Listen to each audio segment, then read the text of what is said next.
Once upon a time, in a peaceful village nestled between tall mountains, there lived a curious boy named Ben. Ben had a knack for discovering the most extraordinary things: hidden streams, mysterious caves, and secret paths. But one thing Ben loved most of all was gazing at the night sky, especially when the moon was full and the stars twinkled brightly. One clear night, as Ben lay on the soft grass, staring up at the moon, something strange happened. A single, shimmering moonbeam slipped from the moon and drifted down to earth. Ben watched in awe as the moonbeam floated gently through the air, glowing softly as it landed in the field just beyond his home. Ben had never seen anything like it. He quickly ran over to the field and found the moonbeam resting quietly on the ground, glowing like a piece of the moon itself. It looked delicate and pure, like a silver ribbon made of light. "Hello, little moonbeam," Ben whispered, not sure if it could hear him. To his surprise, the moonbeam flickered slightly, as if trying to respond.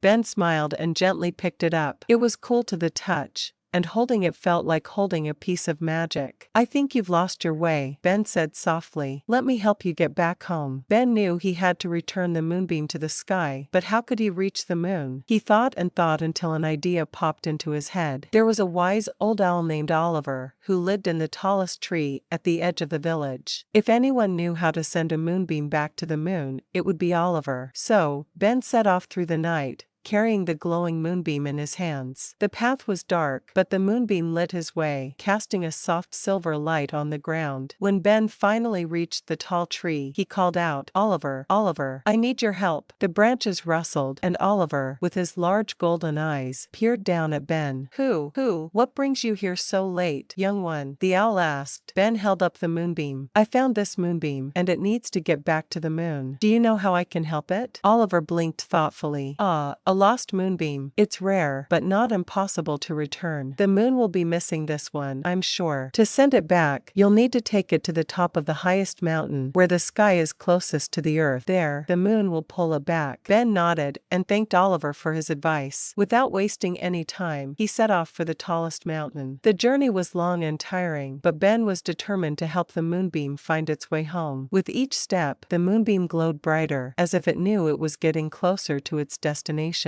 At last, Ben reached the peak of the mountain. The stars were so close, it felt like he could almost touch them. The moon shone brightly above, and the night was calm and still. Taking a deep breath, Ben held the moonbeam high above his head. "It's time to go home," he whispered. The moonbeam began to glow even more brightly, and then, with a soft whoosh, it floated up, back toward the moon. As it rose, it left a trail of shimmering light behind, like a bridge connecting the earth to the sky. Ben watched in wonder as the moonbeam returned to its place among the stars. When it finally reached the moon, it twinkled once, twice, and then settled in, as if it had never been missing at all. Ben felt a warmth in his heart as he made his way back down the mountain. He had done something special that night, something only a true friend of the stars could do. And though he was tired, he was filled with a quiet joy. When Ben returned home and lay down to sleep, he dreamt of the night sky, filled with endless wonders and glowing moonbeams. And from that night on, whenever he looked up at the moon, he knew that somewhere up there,